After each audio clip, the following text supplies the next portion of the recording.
จับห่วงพิชาแห่งไทยเริ่มว่าเมื่อราบุญอุทานอาวัดวารามว่าเพศชาเมืองอาจามองไกลไกลที่นอนตรงอันตกใจอัดไทยให้โอ้บาปังคุณจะรู้แล้วรวบแฟนเลิศแล้ววันไม่แล้วเอ่ยตื่นมาเสียจากเลดเอ่ยลื่นเสือเอ่ยออกมาชมเชยแสงแห่งว่าวัดวารามว่าเหตุที่งามเนื้องามอย่างมองใกล้ไกลที่วอนตรงอันสดใสอาจไปให้โน้มป่าปังแสงคุณจะรู้แล้วทั่วแคว้นเลิศแล้วสู่วันไม่แล้วเพื่อนเอ่ยตื่นมาเสียจากกิเลสนักเอ่ยมืดมิดเสือเอ่ยออกมาชมเชยแสงแห่ง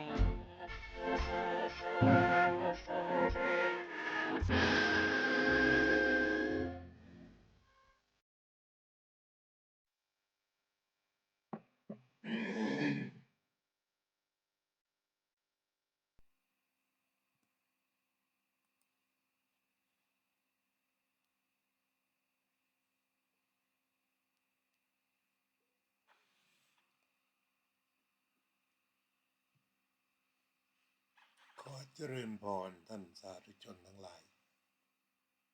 รายการธรรมทานจากวัดพุทธปัญญาเมืองโพมนารัฐแคลิฟอร์เนียประเทศสหรัฐอเมริกามาพบกับท่านสาธุชนทั้งหลายรายการธรรมทานจากวัดพุทธปัญญาวันนี้12 เมษายนพุทธศักราช2569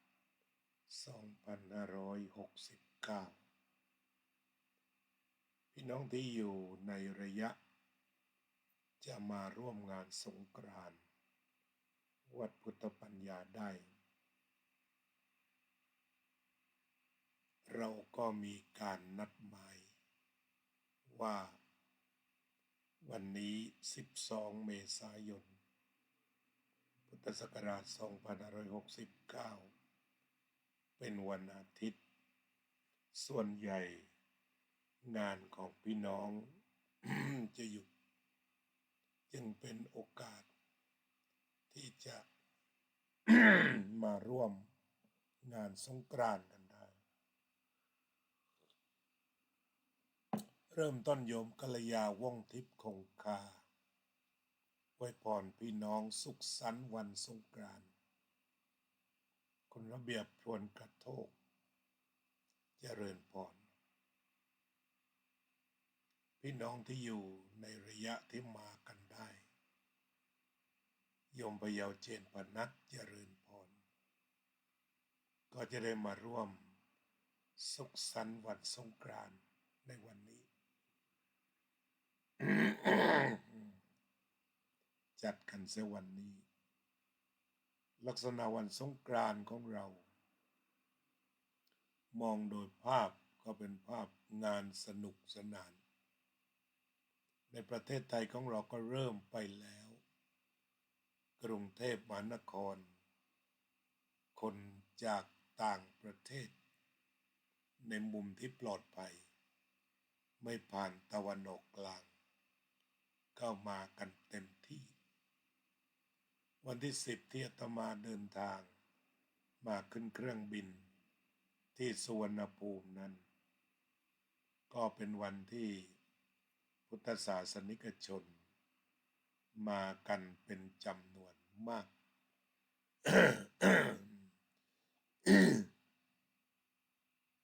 มีคนมาขึ้นเครื่องที่สนามบินนานาชาติสุวรรณภูมิเยอะจริงๆถ้าพูดถึงการท่องเที่ยวสองแหล่งเช่นกรุงเทพหรือที่เชียงใหม่นั้นประชาชนก็เยอะอยู่โดยปกติตอนที่อาตมาไปสนามบินทุกแห่งก็แน่นแต่เนื่องจากว่าวางแผนตีตัวเครื่องบินเอาไว้ก่อนจึงสามารถเดินทางได้สะดวกก็เป็นนั้นว่าประเทศไทยของเรานั้นยังมีเสน่ห์แห่งวัฒนธรรมประเพณีวัดวาอารามต่างๆที่ยังน่าท่องเที่ยวน่าเดินทางไปเยือนอยู่อีกเป็นจำนวนมากเป็นที่ไว้วางใจของชาวโลกผู้ที่ศึกษาเรียนรู้ถึงวัฒนธรรมไทยวัฒนธรรมประเพณีหากโยงกันกับเรื่องของเศรษฐกิจศึกษาดีๆเป็นสิ่งที่มันแนบแน่นแบบละจากกันไม่ได้เช่นพระราชวังวัดวาอารามต่างๆสิ่งเหล่านี้ก็เป็นสื่อเป็นที่มาของการสร้างเศรษฐกิจโดยเพราะการท่องเที่ยวเป็นอย่างดีเจริญพรคุณประสิทธิชัยครุฑกาศคุณอุ่นเรือนรัตน์วินิตคุณอุ่นเรือนจะลงไปปราสาทนิกรหรือเปล่าพรุ่งนี้ก็จะมีการฟังธรรมรดน้ำตามที่มีการประชาสัมพันธ์เพราะฉะนั้นถ้ามองถึงเมืองไทยในแง่ของมีสิ่งดึงดูดใจคือวัฒนธรรมประเพณีวัดวังยังมีความหมายอย่างลึกซึ้งที่หลวงพระบางจะมีวังที่ร้ายกษัตริย์แต่ก็ยังมีผู้นิยมไปชมนั่นก็แสดงถึงว่าสถาบันพระมหากษัตริย์นั้น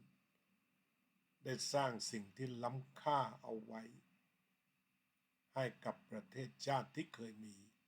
พระมหากษัตริย์และก็ประเทศที่มีพระมหากษัตริย์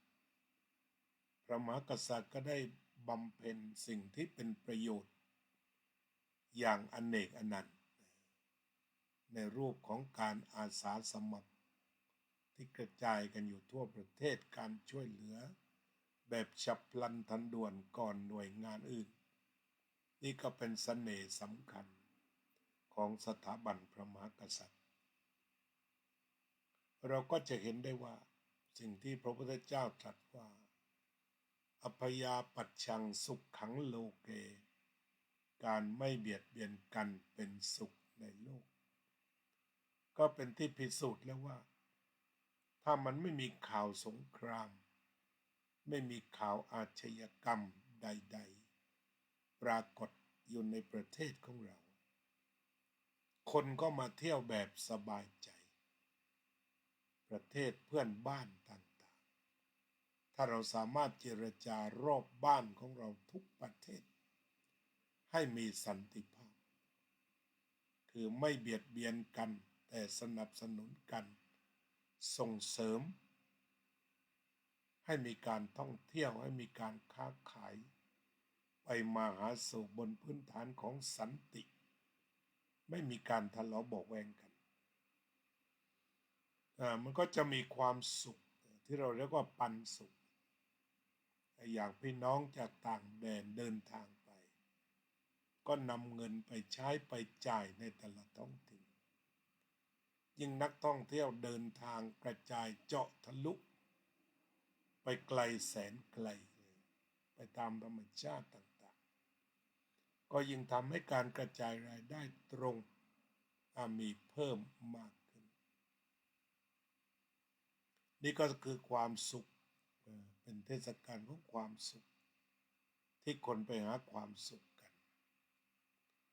แต่ว่าตอนนี้มันเหตุแห่งทุกข์ก็คือสงครามที่มีผลกระทบต่อโลกซึ่งการเจรจาของรองประธานาธิบดีสหรัฐอเมริกาเมื่อคืนที่กรุงอิสลามาบัดประเทศปากีสถานก็ประสบความล้มเหลวไม่คืบหน้าการตกลงหยุดยิงแบบถาวรระหว่างอเมริกากับอิหร่านก็ล้มเหลวใช้คำว่า fail โดยตรงอย่างไรก็ตามถ้าท่านประธานาธิบดีปรารถนาจะไม่ให้มีการทำสงครามทั้งท่านรองท่านประธานาธิบดีก็สามารถยุติคำสั่งไปบอม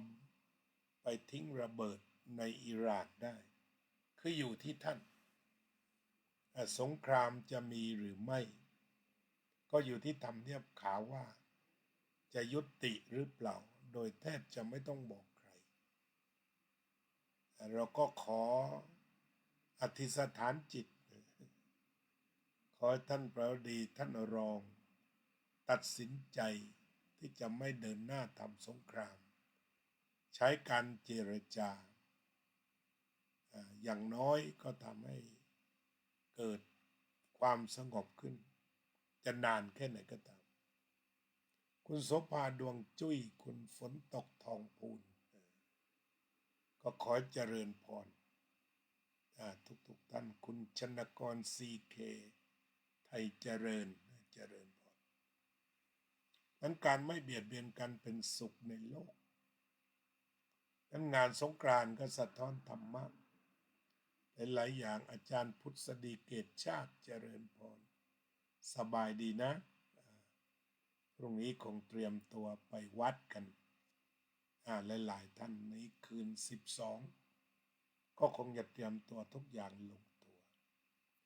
วัดบ้านเราทุกภาคของประเทศไทย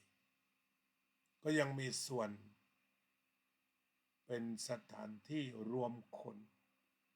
รวมบุญรวมกุศลรวมสุขอยู่ได้มันก็มีประเด็นเดียว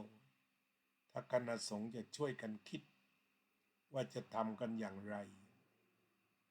นั่นก็คือว่าการนำพระเนนมาเติมลงไปในวัดที่ขาดแคลนในชนบทอาตมาก็ไปเยี่ยมเยียนพี่น้องภาคเหนือภาคใต้ตามวัดต่างๆเพื่อนพระก็จะพบอย่างหนึ่งคือพระทำงานอย่างหนักในการดูแลประชาชนหนักหนาและประชาชนก็ยังเข้าวัดดีอยู่นี่แหละแต่ว่ารู้สึกว่าเราจะขาดแคลนพระไปแต่ตรงนี้ถ้าคณะสงฆ์ใหญ่ลองทำเป็นตัวนโยบายบางอย่างที่จะบวชพระบวชเนนเข้ามาเติมลงในวัดที่ไม่มีพระไม่มีเนนเพื่อทำรงศาสนาในถิ่นห่างไกลก็จะเป็นประโยชน์อย่างยิ่งนี่อาตมาไปที่แม่วากวัดแม่วากนำทุนการศึกษาไปแจกเยาวชนก็พบพระสงฆ์ท่านบอกท่านอยู่มา4-5 ปีไม่มีใครบวชเลยอยู่รูปเดียวแต่ก็ดียังหนุ่มอายุสัก40 กว่าหลวงลุงรูปเก่าท่านมรณภาพไปแล้วเจริญพรโยมประพันธ์เจริญพรโยมเค้นตันนาก็บูชาหัวใจของทุกรูปที่อยู่เป็นร่มโพร่มไทรของประชาชนทั้งหมู่บ้านมีพระรูปเดียวท่านก็ทำหน้าที่พูดติดตลกว่าเป็นเนนบ้างเป็นพระบ้างครูที่นั่งอยู่ถามว่าแล้วเป็นยังไงเป็นเนนก็บอกเวลาทำงานหนักถือว่าเป็นเนนใช่เวลาดูแลวัดก็ถือว่าเป็นพระไปเสียอย่างนั้นคือต้องเป็นทุกอย่างแต่ แล้วก็เป็นที่พึ่งทางใจของประชาชนโดยผ่านพิธีกรรมก็ทุกภาคยังมีความสำคัญอันนี้ก็ถือว่าแล้วก็อย่างงานสงกรานต์อย่างนี้เป็นงานรวมญาติแล้วเราก็จะมีวัดเป็นศูนย์รวมใจรวมญาติแล้วพากันไปวัดไหนไม่ว่าจะเป็นเหนือเป็นใต้เป็นอีสานแล้วก็เราจะเห็นว่าหนุ่มสาวที่กลับไปบ้านไม่ได้ไปมือเปล่าอาจจะพูดว่าทุกภาคของประเทศไทย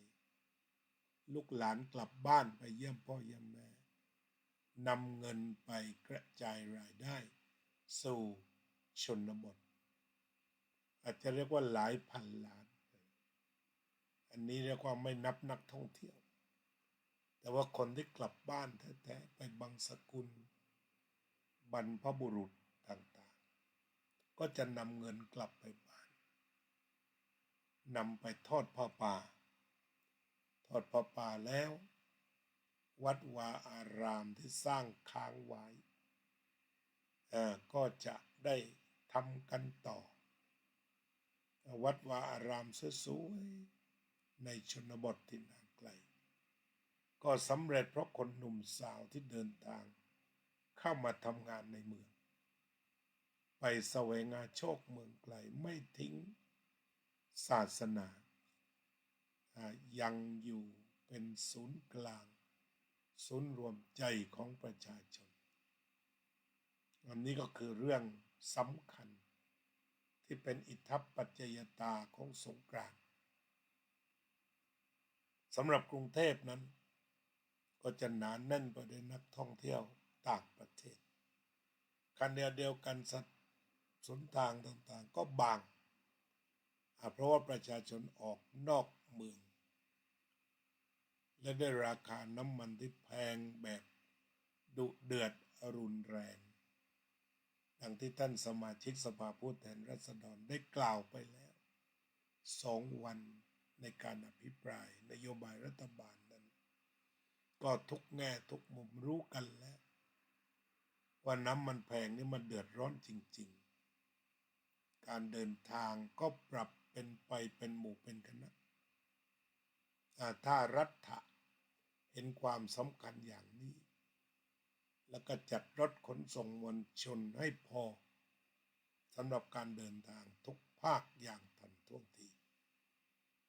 ก็จะช่วยให้การเดินทางในคราวนี้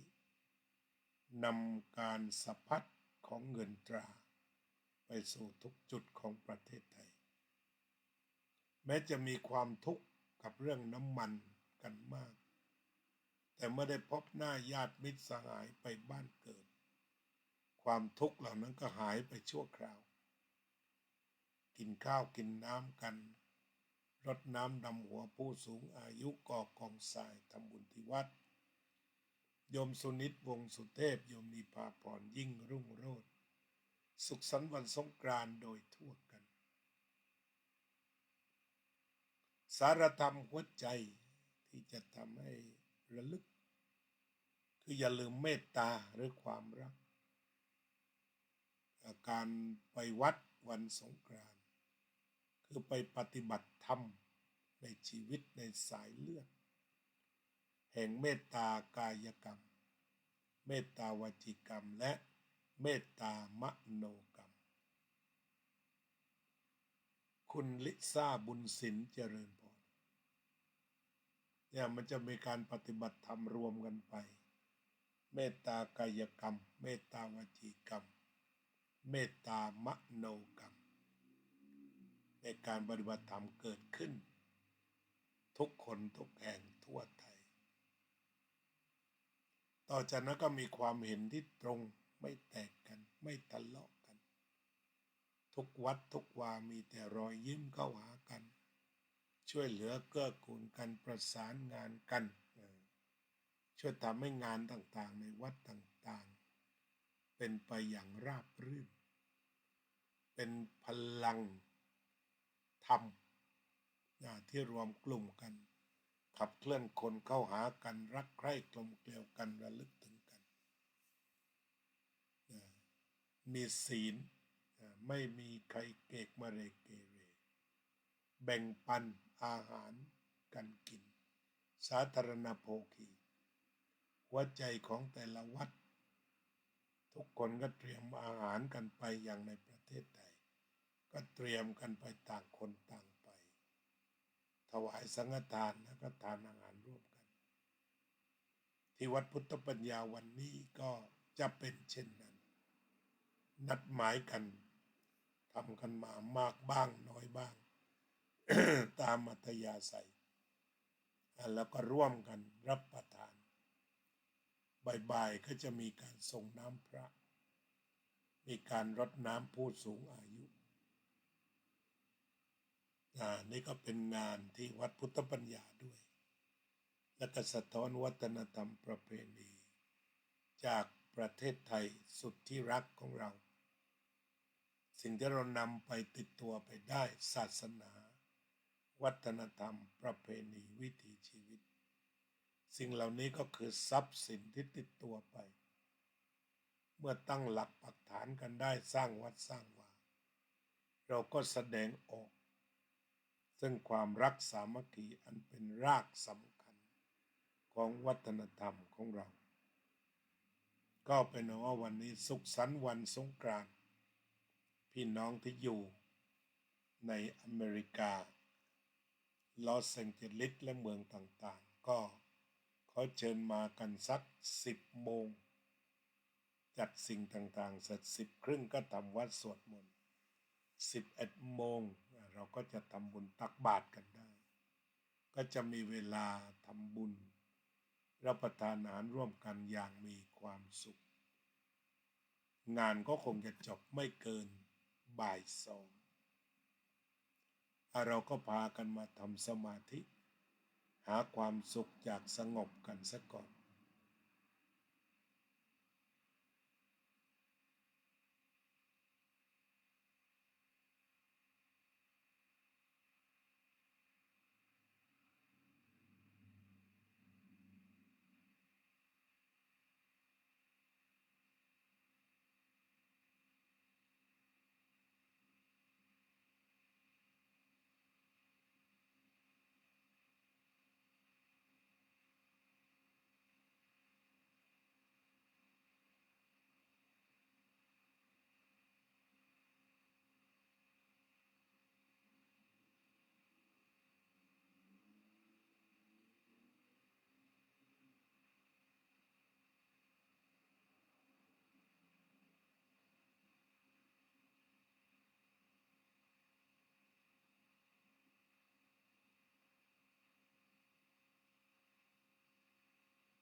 สัพเพสัตตาสัตว์ทั้งหลายที่เป็นเพื่อนทุกข์เกิดแก่เจ็บตายด้วยกันทั้งหมดทั้งสิ้นอเวราโหนตุจงเป็นสุขเถิดอย่าได้มีเวรแก่กันและกันเลยอัพยาปัชชาโหนตุจงเป็นสุขเถิดอย่าได้พยาบาทเบียดเบียนซึ่งกันและกันเลยอนีฆาโหนตุจงเป็นสุขเถิดอย่าได้มีความทุกข์กายทุกข์ใจเลยสุขีอัตตานังปริหารันตุจงมีความสุขกายสุขใจรักษาตนให้พ้นจากทุกข์ภัยทั้งสิ้นเถิดอภิวาทนาสีลิสสะนิจจังวุธาปัจจายโนจัตตารโอธรรมาวัฏันติอายุวันโนสุขังพลัง on the special occasion of Songkran Thai New Year Festival. I would like to say Happy Songkran to everybody. May everybody be peaceful and happy on Songkran Day. เดชปุญญากาโม Happy Songkran to วัดพุทธปัญญา Family. May festival bring peace and merit to all. Thank you. สุขสันต์วันสงกรานต์ท่านพระครูโชติธรรมบัณฑิต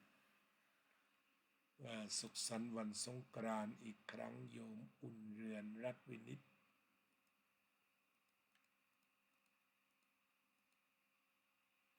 วันนี้ก็มีแต่คำว่าสุขสันต์วันสงกรานต์และตลอดไป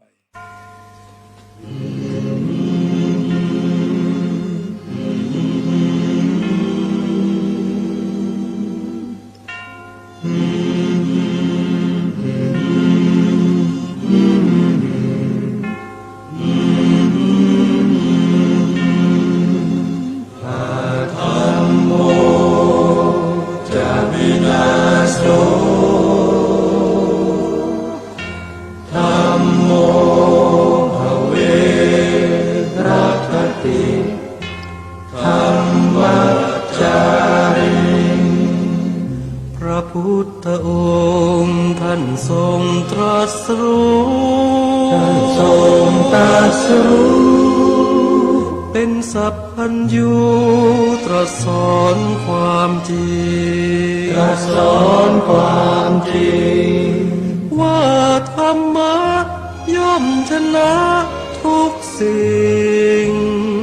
เป็นที่พึงพิงแก่ผู้ประพฤติชอบธรรมธัมโมจะวินาโสธัมโมภเวรัคติธัมมัจจาริอำนาจใดๆก็ตามย่อมถึงความพินาศถ้าขาดธรรมะประจำไม่มีใครอยู่ค้ำฟ้าเราต่างเกิดมาใช้กรรมจงอยู่ในศีลในธรรมคิดทำแต่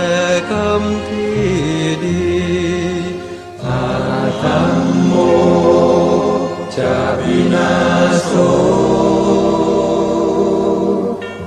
ธัมโมภเวรัคติธัมมัจจาริธรรมส่องสว่างสู่ทางสุขศีล